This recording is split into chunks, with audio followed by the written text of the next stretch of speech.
You know, lately, I've been feeling it. The weight, the pressure, the anxiety, all of it. Sometimes I'll just be sitting there and out of nowhere, my chest gets tight, my breathing changes. I start feeling panic for no reason. And I know exactly where it's coming from. It's from feeding into all this chaos, all this political noise, the constant back and forth online, the left versus right, everyone hating everyone. I got caught up in that energy, man, and it's not who I am. I'm Republican, yeah. I've always stood for certain values, certain principles, but it's gone too far. And mind you, a few years back, I used to be Democrat. I just didn't know anything about politics. I just went with what people told me. But now it's different. So it turned into something darker. It's not about ideas anymore. It's about anger, about proving who's right instead of asking what's true. And the more I focused on that, the more I fought against it, the worse I started to feel. It's like my peace of mind just disappeared. That's when I started thinking about something Bob Proctor said years ago. What you resist, persist. I used to just nod when I heard that quote. I didn't feel it, but now I understand exactly what he meant. Because I've been living it.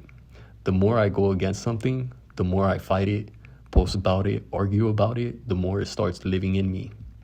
And in my personal life. It's like I'm feeding the very thing I don't want. And that's the truth. Man, I've been feeding it. I've been giving it my time, my thoughts, my emotions, all that energy that could have been used for creating, healing, and growing. Instead, I've been giving it to hate, fear, and resistance. So that's why I'm done with politics.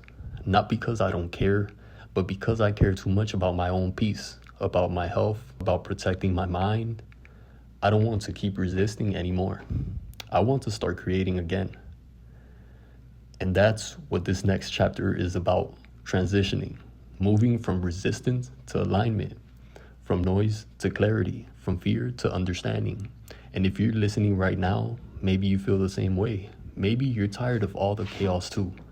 This next part, what we're about to explore, is not about politics or sides or labels. It's about energy. It's about focus. It's about the psychology of peace and how the things we fight the hardest often end up controlling us the most. Lately, I've been feeling something I didn't expect. Real fear. Not the kind that jumps out of nowhere, but the quiet, steady kind that sits in your chest and refuses to leave. It started every time I'd scroll through news feeds or start recording on something political. My pulse would start racing for no reason. And then that familiar tightness in my chest. Like I couldn't get a full breath, panic attacks, straight up. And that's when it hit me. This isn't healthy. I'm not thinking clearly anymore. I'm reacting. I've always thought of myself as someone who stands for what's right, someone who doesn't back down. I was raised on the idea that if you believe in something, you speak on it, even if it's uncomfortable. But lately, speaking up feels like stepping into a minefield. Every post, every sentence gets twisted. You say one thing, and you've already been labeled left, right, conservative, extremist. Pick your poison. People aren't listening anymore. They're waiting for their turn to fight back.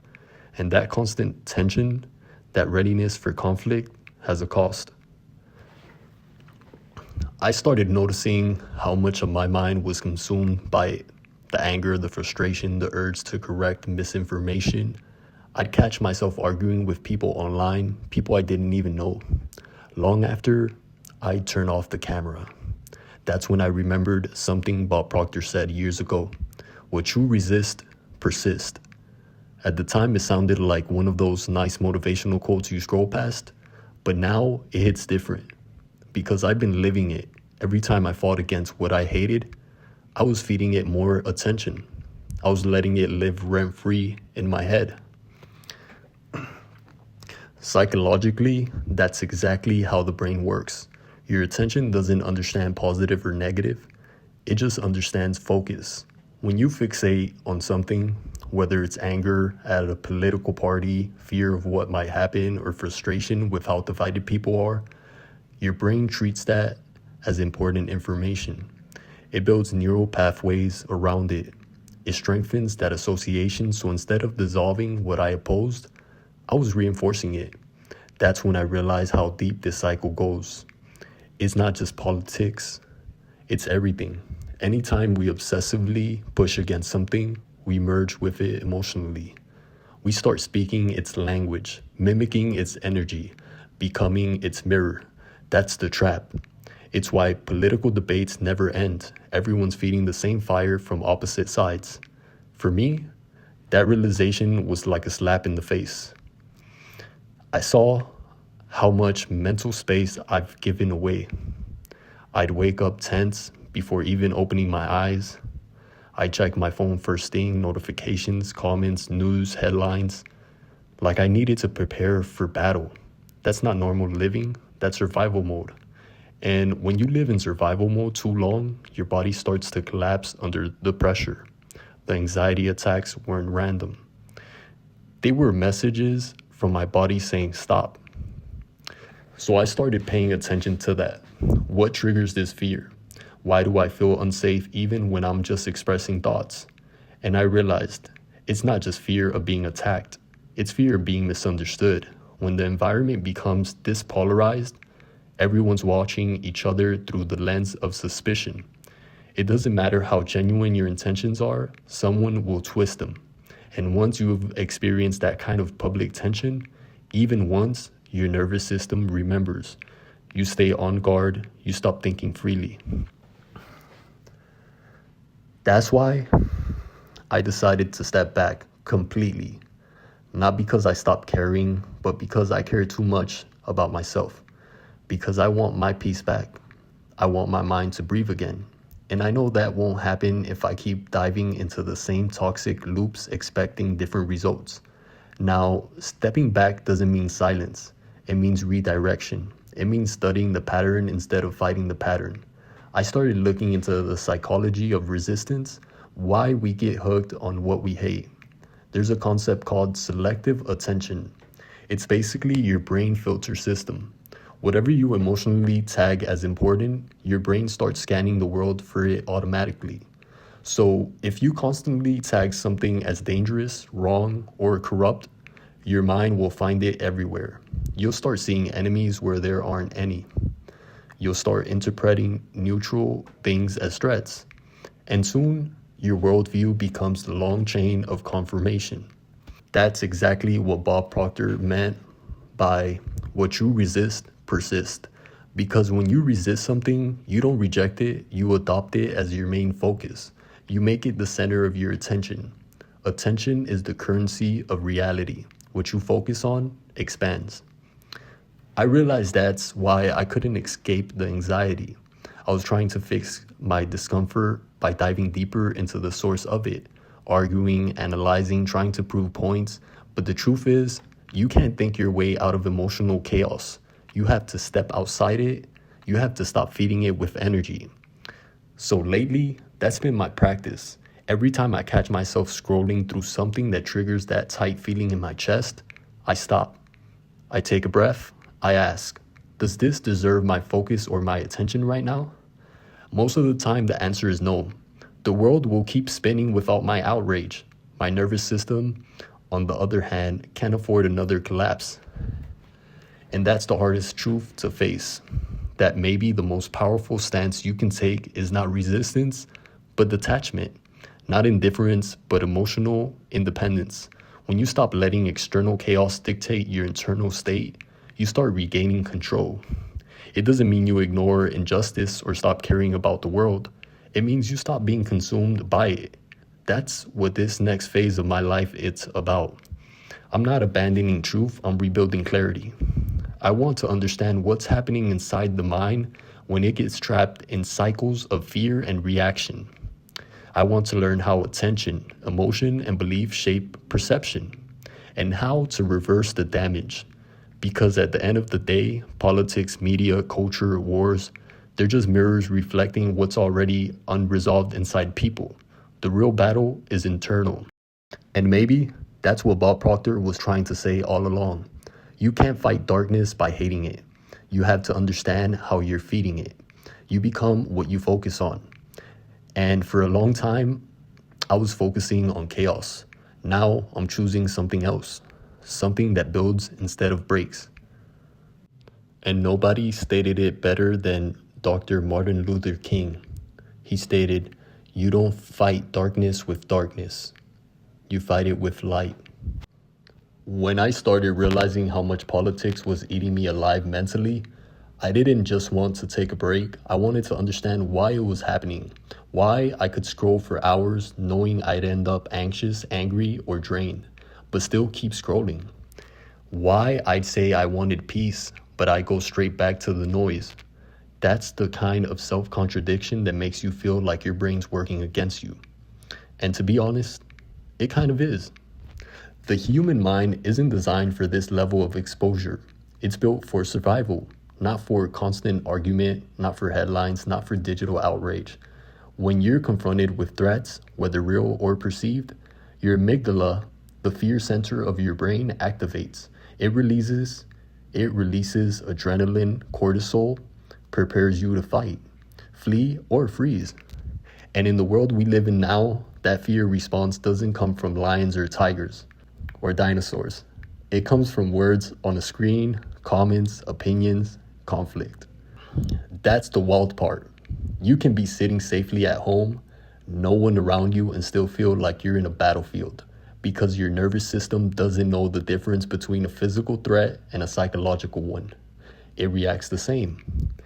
That's exactly what was happening to me, and still is from time to time.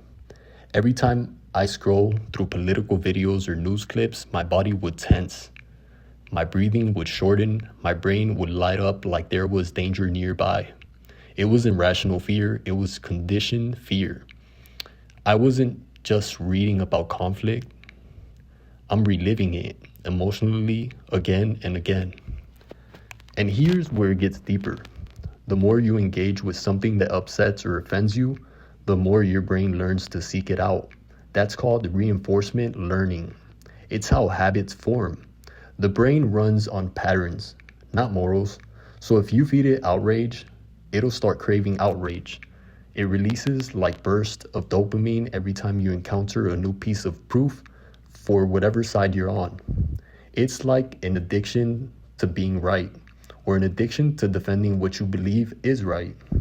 That's why people say they can't stop arguing online. It's not about winning. It's about the brain chasing that chemical hit of engagement.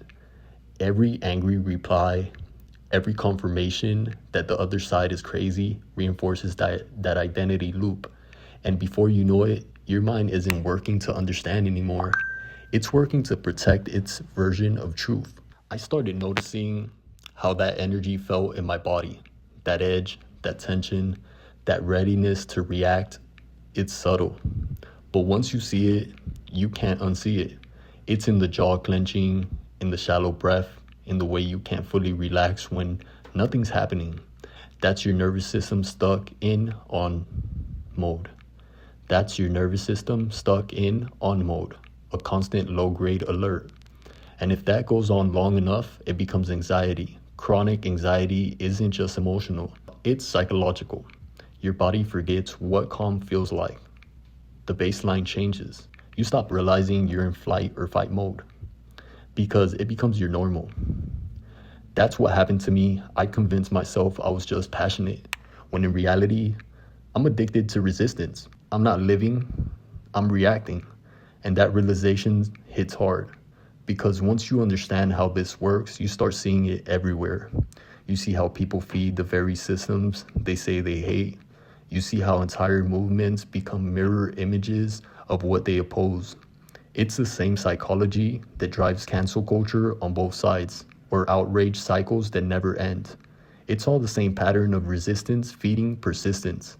Now, from a neuroscience standpoint, this is about attention and neuroplasticity, the brain's ability to rewire itself based on what you focus on. If you constantly give your focus to conflict, your brain strengthens those neural circuits. It becomes your default mode of operation. That's why stepping away from negativity feels so uncomfortable at first. You literally trained your brain to seek it. It's not about weakness, it's conditioning. The same way soldiers come home and flinch at loud noises or trauma survivors get triggered by reminders, your brain builds associative links. When you associate engagement with meaning or outrage with purpose, you subconsciously crave it. And when you stop feeding it, your system panics. It's withdrawal, emotional detox. That's what I've been going through lately. The panic attacks weren't random. They were my system trying to reboot. Years of hypervigilance don't disappear overnight. You have to consciously untrain the mind. So what does that look like? It's not just meditation or breathing exercises. It's awareness. It's noticing when your thoughts spiral and asking, am I feeding this or freeing this? Because every thought you dwell on either strengthens a circuit or lets it fade. I've started replacing the old loops with questions. Instead of what's wrong with the world, I ask, what's happening inside me that makes this bother me so much? Instead of scrolling for answers, I sit with the discomfort because that's where the truth hides, under the reaction. That's not easy. The mind hates silence. It'll throw thoughts at you just to keep you in motion. But the more you practice stillness, the more you start noticing the gap, the space between trigger and response. That's where freedom begins. And maybe that's what this whole experience has been trying to teach me. That peace isn't found by changing the outside world. It's found by mastering your internal one. The hardest part is letting go of the identity you built around resistance, because resistance gives you a sense of purpose. It makes you feel like you're fighting for something. But when you let it go, you have to face the emptiness underneath. And that's the scary part. When you start detoxing from the noise, the chaos, the constant fight, the never-ending stream of opinions, you realize how dependent you were on it. Not just mentally, but emotionally. There's this weird emptiness that comes up when you stop reacting. At first, it almost feels like withdrawal. That's because it is. Your nervous system was conditioned to live in survival mode. You don't realize how much adrenaline and cortisol you've been living on until you finally try to come down from it. It's like being addicted to your own stress hormones. For me, that crash hit hard. The first few weeks after deciding to distance myself from political content were rough. My mind kept trying to find something to latch onto, something to argue with, something to get fired up about. It's like the brain doesn't know how to exist without a battle. And that's when the panic attacks started, not because of fear of something specific, but because my body didn't know how to handle stillness. Silence felt unsafe. Calm felt foreign. When you spend enough time living in high alert, your nervous system rewires itself to interpret nothing happening as something's wrong. You start scanning for danger even when there's none. That's the trap. The body doesn't trust peace.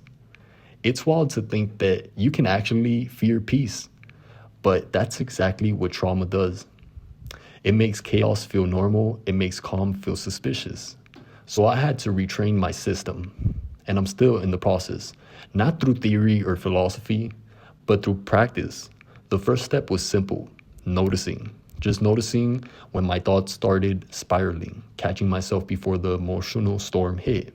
At first, it was like trying to stop a speeding train with my bare hands. But over time, I started catching the patterns earlier. One thing I realized is that thoughts aren't the enemy, identification is. When you believe every thought that passes through your head, you become its prisoner. But when you start observing them, you create space. That space is everything. That's what all the mindfulness teachers mean when they say, watch the mind. They're not saying don't think. They're saying don't become your thoughts. Practicing this during moments of stress and worry. Whenever a negative emotion came up, fear, anger, sadness, I tried to notice where it was in my body. Was it in my chest, my stomach, my throat? That simple awareness pulls you out of mental overdrive and brings you into presence. It doesn't fix everything instantly, but it starts to break the loop. And once you see how automatic your reactions are, you start realizing how much of your life has been run on autopilot. You've been reacting, not choosing. That realization hurts at first, but it's the beginning of true freedom. I remember sitting one night, heart racing for no reason, trying to breathe through another panic attack and asking myself, what exactly am I afraid of right now? There was no answer, just energy. That's when it clicked. Anxiety isn't always about something specific. Sometimes it's just the residue of years of survival mode, still running in the background like old software that never shuts off. So I started reprogramming, not by forcing positive thoughts that never works, but by releasing attachment to the negative ones.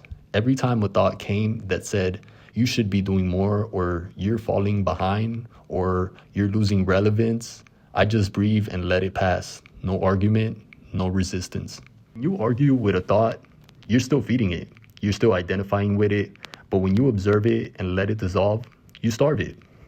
And the more I practiced that, the more space I felt inside. That space, that quiet inner stillness is where creativity comes back. It's where you start getting clarity again. I noticed that ideas started flowing differently. Not from pressure, not from I have to post something, but from actual inspiration. That's what I miss most. Creating because it felt right, not because I was reacting. When you stop feeding on outrage, your mind detoxes. You start craving depth again, not drama. Silence stops feeling like a threat and starts feeling like home. And it changes how you see people too. Everyone's fighting invisible battles. Once you see that clearly, compassion replaces judgment. That's not softness, that's power. Because it means you're no longer being pulled into the collective insanity. You start operating from clarity instead of chaos. That's what emotional sovereignty really means. Not detachment from life, but freedom within it. The ability to feel deeply without being ruled by those feelings. And that's where I am right now. Not fully healed, not fully peaceful, but aware, and that awareness alone changes everything. The weirdest part about healing isn't the pain, it's the quiet. Because when everything finally slows down and you stop chasing noise, you start hearing what's actually been underneath the entire time. And it's not silent, it's grief. Grief for the time you lost trying to convince people who weren't listening in the first place. Grief for the energy you wasted defending truth to those who only wanted conflict. Grief for the version of yourself that thought fighting was the only way to feel alive. That's what emotional detox really is. It's not feeling better, it's feeling everything you've been avoiding. For me, it started subtly. Random waves of sadness out of nowhere, sleepless nights, old memories resurfacing. I thought I was breaking down.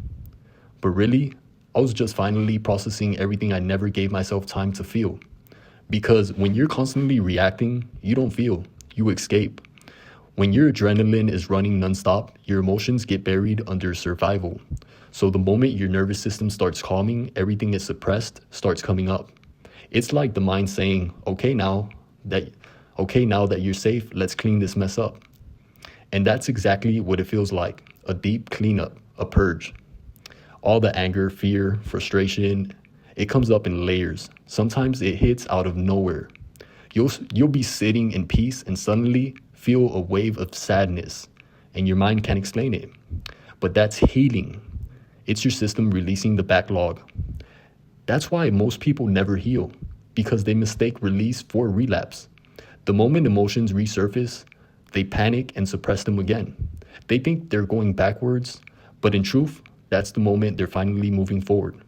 The key is to let it pass through without labeling it. When you cry, don't ask why. When you feel anxious, don't look for a story. When you feel anger, don't shame yourself. Just let it move. Energy needs motion, not analysis. That's when I started understanding that healing isn't intellectual, it's biological. You can't think your way out of trauma. You have to feel your way through it. And that's hard, especially for people who live in their heads, like myself. Creators, thinkers, people like us who overanalyze everything. We try to solve feelings like they're equations, but emotions don't respond to logic, they respond to permission. So I started giving myself permission to slow down, to do nothing, to rest without guilt, to stop performing, to stop explaining myself. And that's when I noticed something. I was no longer creating from anxiety. For years, everything I posted came from pressure to stay relevant, to have an opinion, to be seen. And to have another source of income. But when you detox from that, you start realizing how toxic that cycle was and still is. Now, when ideas come, they come differently. They're slower, cleaner, more intentional. It's not about how do I go viral, but does this align with my peace? Because that's the new metric, peace. If it costs my peace, it's too expensive, period. And I think that's where most people get lost. They build their identity around the chaos, around being the one who speaks the truth, the one who fights back, the one who exposes. And when you step away from that, it feels like losing purpose. That's the identity death. And it's terrifying at first, but necessary. Because your old self was built on reaction. Your new self is built on creation. And creation only happens from stillness. The mind that's constantly fighting can't innovate. It can only repeat patterns. But when you quiet the noise, inspiration starts whispering again. And that whisper, that small calm voice, that's the real you. You realize you don't need to scream anymore.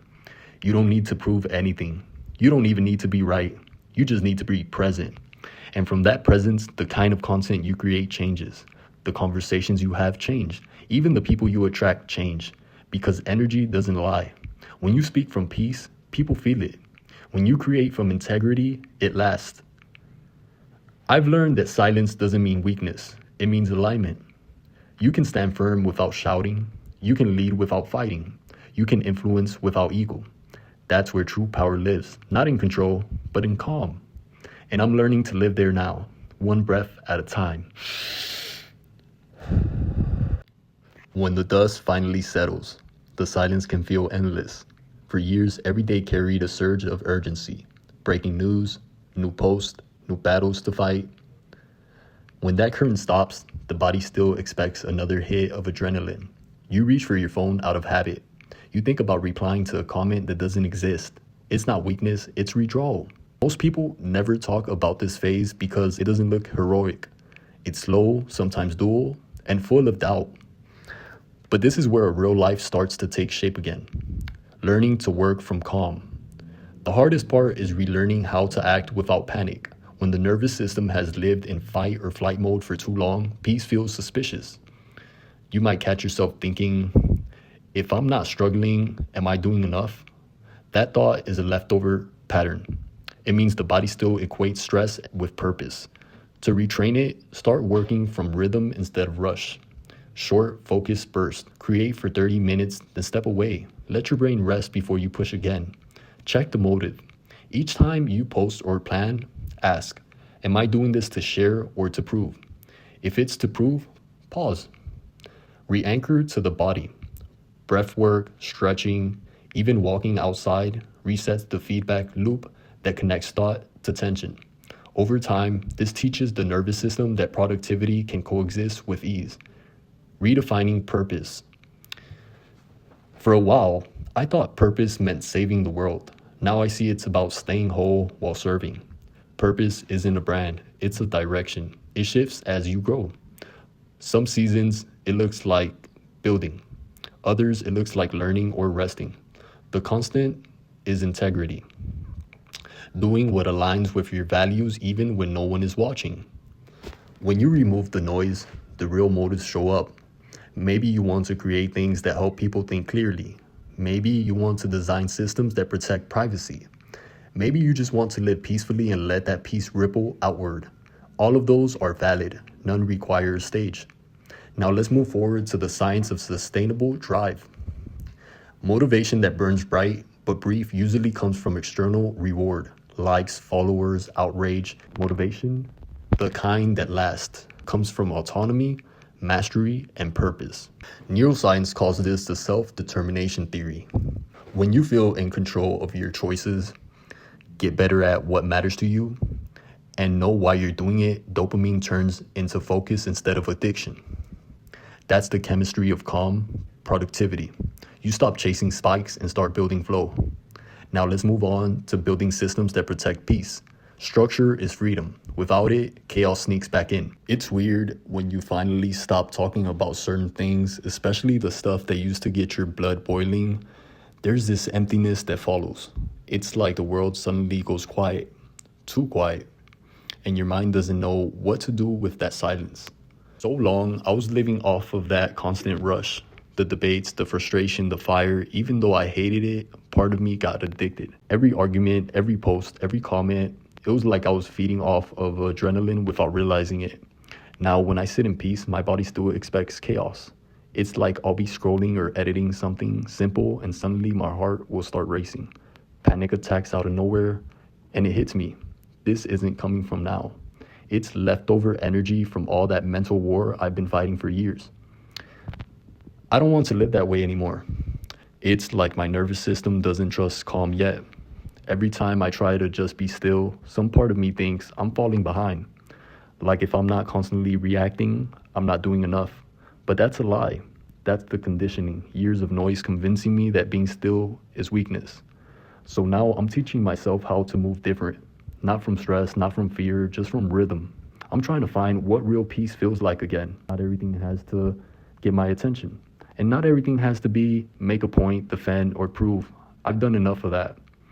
I don't need to prove anything to anyone anymore. I just want to live clear, calm, grounded. Sometimes I question if that's even possible in the world we live in. But it has to be.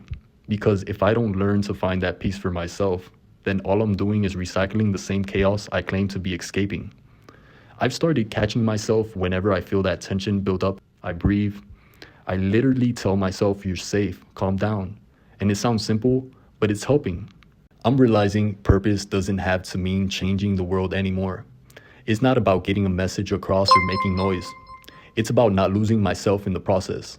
Purpose can just mean waking up without dread, feeling okay in my own skin, being able to create from clarity instead of chaos. I used to think being passionate meant being loud, but now I see it's about being consistent, showing up from a place that doesn't drain me. I want my energy to feel clean. That's where I'm at right now, rebuilding myself from the inside out, reconnecting with why I even started doing any of this in the first place. Because if I lose that, then what's the point? I don't want to burn myself out chasing what doesn't bring peace anymore. I want to start creating from calm, not from panic.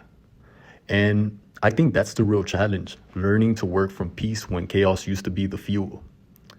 It's not easy. Some days I still catch myself slipping, scrolling, reading things that piss me off, letting my mind spiral. But I'm more aware now. I can see it happening. I'm learning to pull myself together and out faster. Because right now, I'm not chasing growth, followers, or validation. I'm chasing stability, mental, emotional, spiritual stability. That's where my focus is now. That's what matters most. It's strange how hard it is to just live normal again. You think peace would come easy once you cut the noise out, but it doesn't. Not at first. It's almost like your mind doesn't know how to handle peace after living in survival mode for so long. There are days where I wake up and the first thing I feel is guilt. Guilt for not doing more, not reaching, not keeping up. My brain still tries to trick me into thinking that calm means lazy. That silence means I'm being left behind. But I'm starting to realize that's not true. That's just old programming. Years of reacting to everything trained my mind to equate movement with progress, even when that movement was self-destructive. Now, I'm learning that progress can look like quiet mornings, like actually finishing a meal without checking my phone, like creating something without thinking about how it's going to perform or who's going to agree or disagree with it. It's funny how we forget that peace is a skill. It's not something that just appears. You have to practice it. You have to retrain your brain to stop chasing chaos. I've been rebuilding my days from scratch, not just my routine, my rhythm. I had to unlearn the habit of constant stimulation. Now, when I wake up, I don't go straight to my phone. I give myself at least an hour before diving into anything digital. It's not always easy. The urge is still there. But when I do hold that boundary, I notice something. My thoughts are quieter, cleaner. I take a few deep breaths. Maybe stretch, drink water, sit in silence. That silence used to feel uncomfortable. Now, it's starting to feel like home. I'm also realizing that boundaries aren't about pushing people away. They're about protecting the space where I can think clearly. Because when you live too exposed, When your energy is always out there for people to pick apart, you start losing your own center. And I've been there. That's when the panic attack started. When I was too focused on the outside world, on what everyone else thought, on what was right or wrong, I forgot what peace even felt like inside my own body. Now, I'm trying to feel safe and stillness again. I remind myself that calm doesn't mean I've stopped caring. It just means I've stopped fighting everything. I'm learning to let go of control, to accept that I don't have to comment on everything that happens in the world. I don't need to carry the weight of every issue or every headline. The world's not waiting for my reaction, it's waiting for my alignment. And that's what I'm building toward, alignment. Being in sync with my own truth, my own values, without letting outside noise twist it. Some days I still feel that old pull, that urge to jump into debates, to express, to react. But when that happens, I ask myself, what do I actually gain from this? And most of the time, the answer is nothing. So I breathe it out, let it pass. That's where real strength is. Not in fighting, but in choosing not to. Peace isn't passive, it's discipline. It's self-control. It's awareness.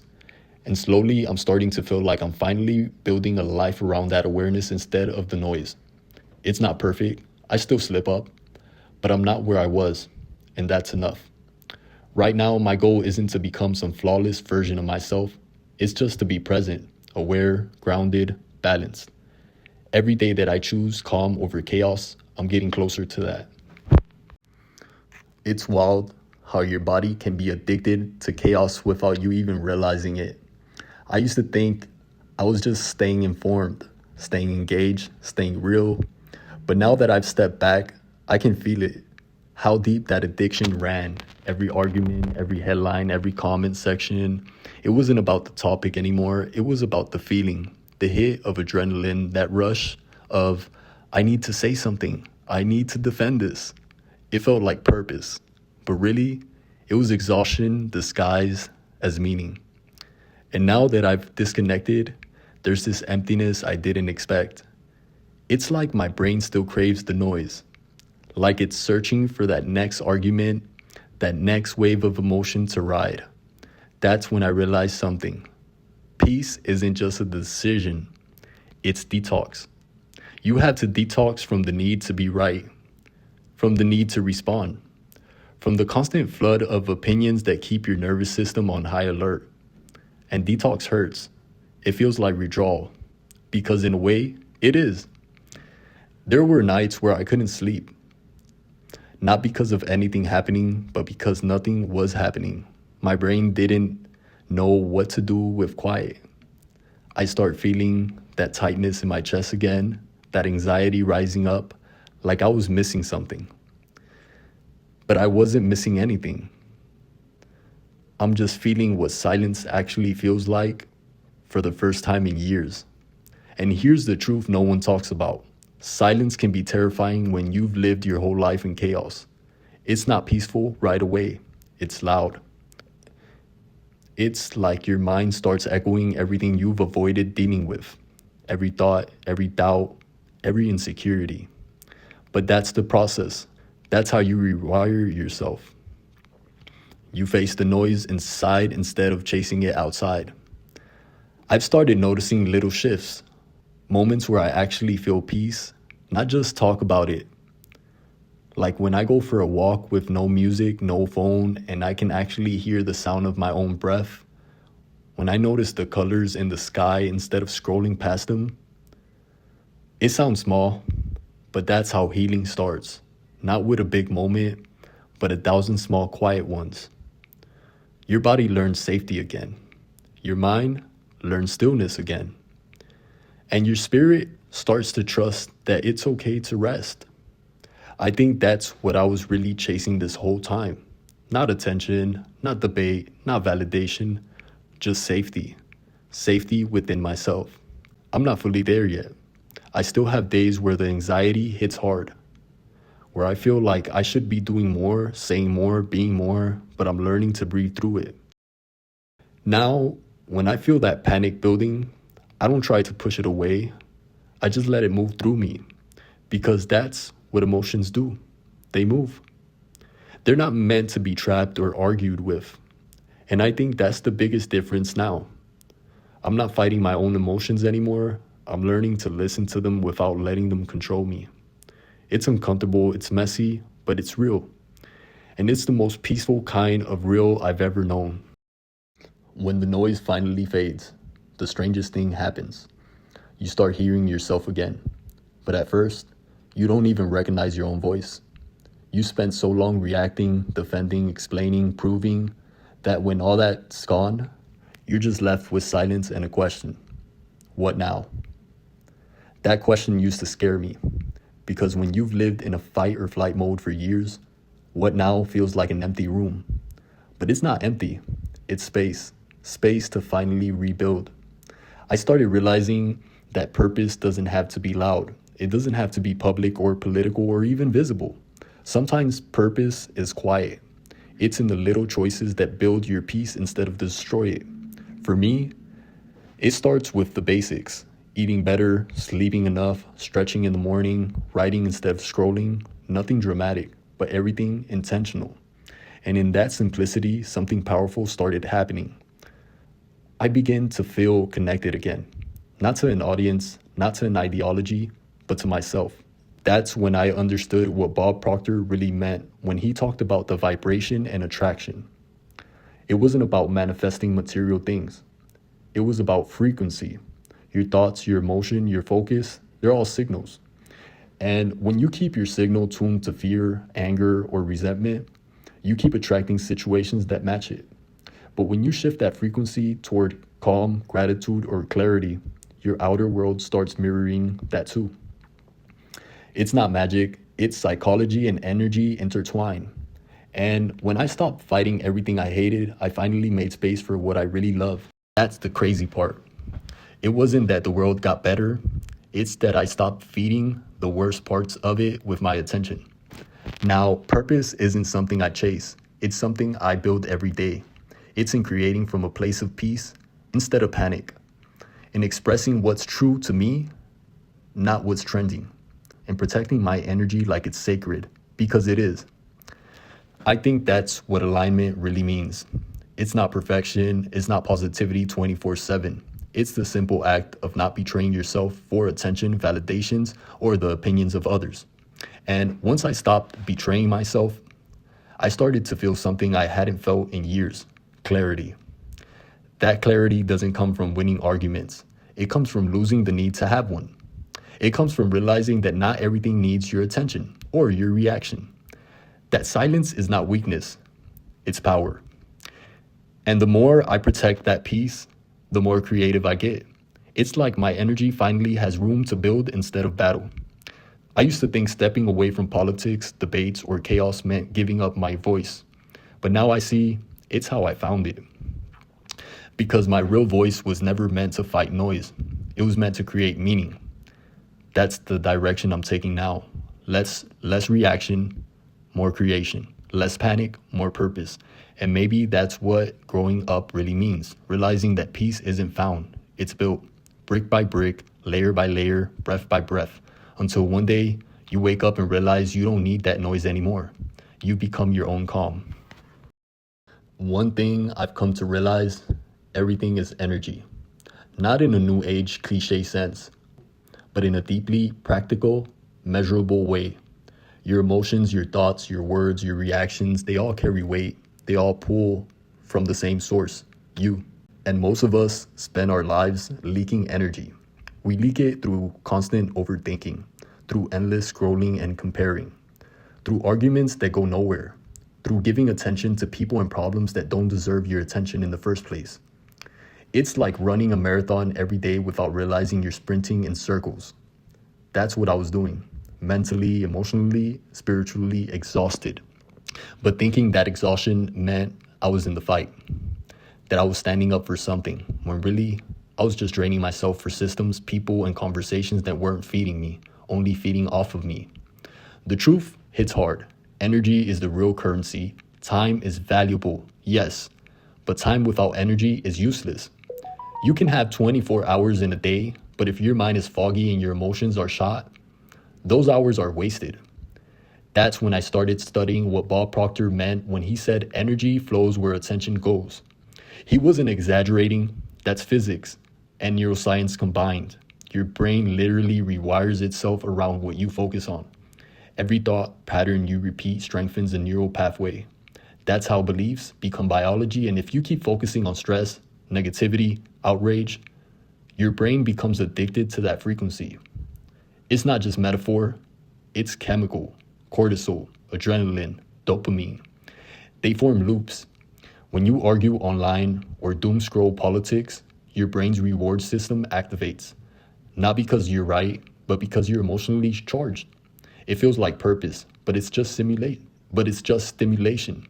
And stimulation without creation is destruction. Slow, invisible, but real. That's what I started detoxing from, the addiction to emotional spikes. And it wasn't easy. It still isn't.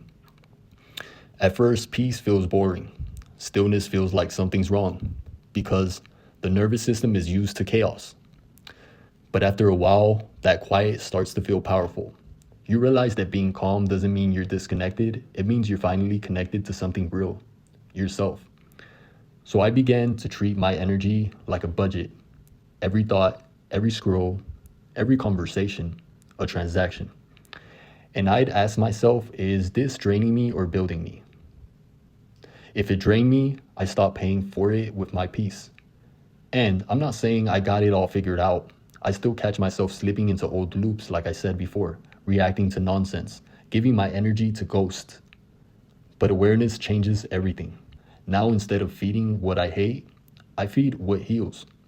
Instead of chasing arguments, I chase clarity. Instead of trying to change the world from anger, I try to influence it from alignment. And here's the thing nobody tells you. When you stop wasting your energy on chaos, you start to glow. Not in a mystical way, but in a real physical one. Your face reflexes, your tone softens, your sleep deepens. People start to notice something different. Not louder, but lighter. You become magnetic, not because you're trying to be, but because you're finally in tune with yourself. That's what energy management really is. It's not about control, it's about stewardship, guarding your attention like a sacred resource, because it is. Every second you spend feeding fear is a second you could have spent feeding your future. So these days, I protect my energy like it's oxygen, because once it's gone, nothing else matters. Once you stop bleeding energy everywhere, you're left with this strange quiet. At first, it feels empty, like something's missing. You look around and realize how much of your life was built around reacting. You were used to the noise, the chaos, the constant emotional electricity that made you feel alive even when it was killing your focus. But silence isn't emptiness, it's potential. It's the space where real creation starts. The question becomes, what do I do with all this energy I've reclaimed? That's when you shift from defense to offense. From guarding your energy to amplifying it. Amplifying your energy starts with direction. You don't just want peace, you want purpose. Peace without direction becomes stagnation. Purpose without peace becomes burnout. You need both, calm and aim, like the bow and arrow. When I began redirecting my attention, I noticed how quickly my body responded. The same intensity I used to waste on outrage, I began channeling into learning, reading, writing, studying psychology, recording ideas, creating systems, and that's when something clicked. Your mind doesn't care what you focus on. It only amplifies the signal you send it. If you feed it anxiety, it builds stronger fear pathways. If you feed it focus and curiosity, it strengthens creativity and problem-solving circuits. It's literal neuroplasticity, your thoughts shaping the physical architecture of your brain. So I made a rule for myself. No more mental junk food. No more scrolling outrage headlines. No more debating people who don't want truth, just noise and ignorance. No more pouring time into the infinite black hole of what's wrong with the world. Instead, I'm starting investing in creation energy, the kind that builds something tangible. A project, a business, an idea, a skill. That's what truly amplifies energy. Output that comes from alignment, not reaction. I also realized that creativity doesn't come from thinking, it comes from clearing space for thinking. When your mind isn't cluttered with unnecessary battles, your deeper intelligence finally has room to breathe. That's when ideas appear out of nowhere, in the shower, on a walk, in a random moment of stillness. And here's the thing, those ideas aren't random. They're the byproduct of restored energy flow. You've stopped wasting mental fuel on fear. So your brain starts using that same energy to solve problems, imagine possibilities, and design better realities. That's how amplification works. You stop fighting life and start cooperating with it. You use emotion as a resource, even pain, especially pain, because pain, when understood, is stored power. It's pressure that can either crush you or propel you forward, depending on how you channel it. When I feel anxiety now, I try not to label it as bad. I look at it as energy looking for direction. My body saying, move, create, transform. And the moment I put that energy into something, writing, talking, building, it changes shape. The same current that once fueled panic starts fueling passion. That's emotional transmutation, turning your lowest states into creative electricity. And the more you practice it, the more efficient you become at converting emotional weight into momentum. The quiet becomes your amplifier. The stillness becomes your workshop. The very energy that once triggered panic becomes fuel for your purpose. That's the shift. From surviving chaos to harnessing calm. From running on reaction to running on creation. And once you've tasted that kind of inner power, not the loud kind, but the steady, grounded kind, you'll never trade it back for noise again. There's a point you reach where you realize that understanding isn't enough. Reading, watching, reflecting, they help, but they don't change your wiring. The only thing that rewires the system is consistent application. You can't think your way into peace. You have to live your way into it. That's where integration comes in. Taking all the theory, the awareness, the clarity, and anchoring it into the real world through small, repeatable action. Because stability isn't found in what you know. It's built in what you practice every day without negotiation. When I started realizing how politics, outrage, and constant mental noise were poisoning my peace, I knew I couldn't just say, I'm done with this. It had to be systematic. I had to build a structure around my mind the same way a person in recovery builds a structure around their sobriety. And that meant starting with boundaries. I used to wake up and scroll, check headlines, trends, clips, commentary, all before I'd even had a glass of water. And that's how most people start their day, feeding their nervous system chaos before they even feed their body hydration. No wonder the mind feels fried. So I cut that pattern out. No political content, no doom scrolling, no morning social media. I replace it with silence, or at least something intentional. Sometimes it's a podcast on neuroscience, sometimes a walk outside, sometimes nothing at all. That's what mental fasting looks like. You don't just control what you eat, you control what you consume mentally. Because mental junk food is way more addictive than physical junk food, and way more destructive long term. I'm anxious, I'm angry, I'm stressed, I'm worried, I'm overstimulated. Not to dwell on it, but to catch it. Naming what's happening pulls it out of the subconscious into the conscious. Once you name it, it loses part of its grip. You shift from being the emotion to observing the emotion. And that's when you decide what to do with it. That's emotional intelligence in motion. Not suppressing, not exaggerating, just observing and redirecting. Sometimes I'll take that energy straight to the gym. Sometimes I'll sit and journal it out. No filters, just pure, raw data from my mind onto the page. Sometimes I'll turn on the mic and talk about it. Not for content, but for clarity. Every time I do, it clears out emotional residue before it calcifies into stress. No phone, no notifications, just focus. I'll take one idea, something that matters, something I want to explore, and I'll break it down layer by layer. No pressure for perfection, just process. Because creativity, at its core, It's about processing truth. And truth doesn't need to be beautiful or polished. It just needs to be real. You can't stay on all the time. Even the strongest systems need rest cycles. So I build in deliberate stillness, time to disconnect, detach, and reset. Sometimes that's solitude. Sometimes it's music or stretching or long drives where I don't think about anything productive. That's not laziness, that's maintenance. And when you treat recovery as part of your discipline, you stop burning out. You stop mistaking exhaustion for progress. So once I pulled back from politics, I realized something. I had space again. Mental space, emotional space, creative space. That space is sacred. That's where new purpose grows. It's where you reconnect with what actually drives you, not what you're against, but what you're for.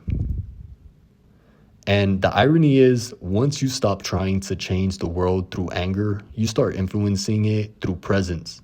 You become living proof that peace and discipline are stronger than outrage and chaos. Integration means your actions finally start reflecting your awareness. You're not chasing control anymore. You are control. You're not trying to be understood. You understand yourself. And that shift changes everything. There's a stage after the breakthroughs, after the cleaning and the silence, where the work gets quieter but harder. Not dramatic, not cinematic, just daily. Because holding the line isn't about a single decision. It's 1,000 micro decisions made when no one's watching.